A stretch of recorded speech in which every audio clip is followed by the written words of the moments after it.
Welcome back to Ask Kristi. I'm Kristi McVee, child safety expert and former WA police detective, and today I'm answering a DM that came into my inbox recently that I think a lot of parents need to hear. So, hi Kristi, fellow mum here to a 2.5-year-old and a 5-month-old. My husband is in the military, away for work, so essentially I'm solo parenting.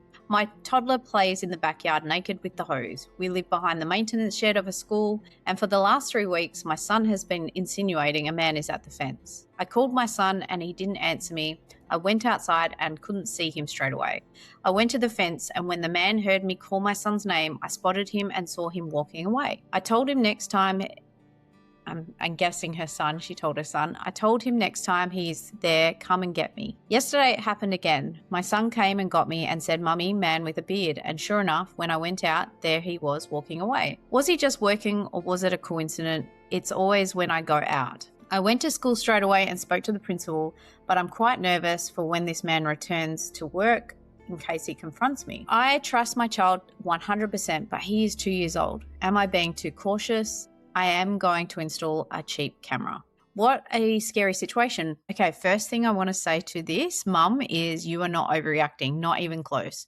Your instincts are working exactly how they should be. And the fact that you went to the school principal straight away, I think that's the exact right move, because for me, there's a lot of red flags here. So let me tell you what I'm seeing here from my detective perspective or from my child's abuse perspective. There are two things that gave me immediate concern. The first is that this man is engaging with a child who is alone in a backyard, his backyard. There's no reason to engage with him. And even if the child did engage first, as in hello, a safe adult sees a child, says hello and gets on with the job. And, a safe adult who's there to do a job sees a kid playing and gets on with their work, full stop. The second is, and this is a big one, he is walking away every single time mum appears. He's not stopping to introduce himself. He's not having a conversation with mum. He's not being transparent. Frankly, I think that he doesn't want to be identified, and that tells me everything, because safe adults will stop, have a conversation, say, "Hey, I'm such and such from the school, just over here in the shed. Your little fella here had a chat to me," whatever. Just being transparent and being open and honest tells me everything. So someone who doesn't tells me that they don't want to be identified and they might not have good intentions. Now, the naked piece, I also want to gently name something. Your son is in his own backyard. It is totally okay for him to be playing outside naked. And I'm not saying that he shouldn't, because toddlers do this, right? It's completely normal for them to want to play with the hose, be outside naked, do what they want in their own backyard naked. However, my concern is that because he's visibly naked and this person obviously can see him over the back fence and there's potential for other people to see him, then whilst he's unsupervised out there and near the fence line, he is vulnerable, and someone with bad intentions will notice that. And, it's just, in my mind, I'm just thinking, we've already got someone who's, talking to him and walking away. It's big red flags. Let's try and keep him supervised in that backyard. And that's what I would recommend to this mum. So for right now, no unsupervised backyard time, not until this is resolved, not until you have better supervision out there with cameras, etc., if that's what you're going to get. So my practical advice to this mum was that if she sees this man again, photograph him. Have her phone at the ready and photograph him.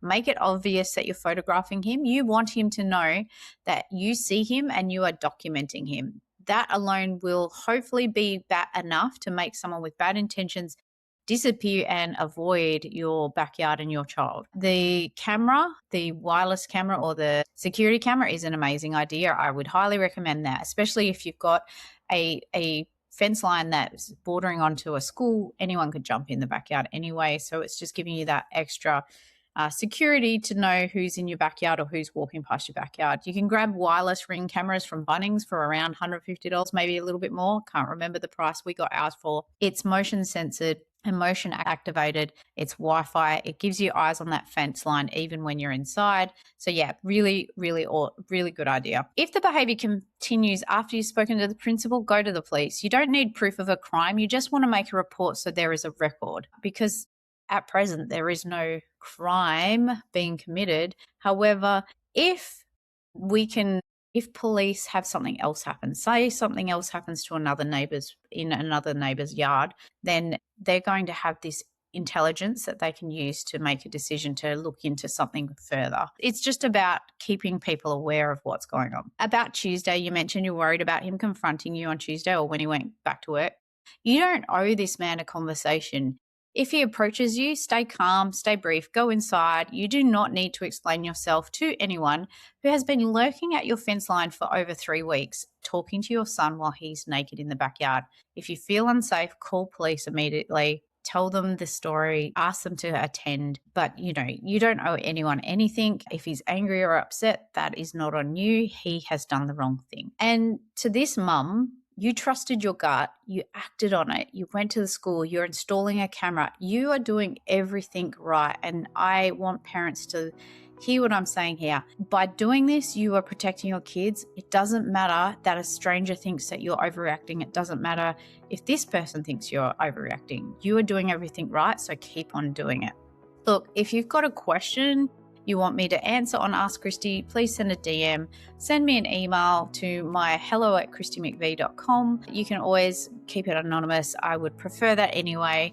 And if this episode helped you, share it with another parent because this stuff matters. Have a look at the resources on my website if you need any further information about child protection, child safety, or how to talk to your kids. That website is in the show notes. That's it for today's Ask Kristi. If you've got a question you want answered, send me a DM on Instagram or submit it by email to hello@kristimcvee.com. We'll keep everything anonymous. I read every single one and we will do our best to get back to you personally as well as sharing it with the community.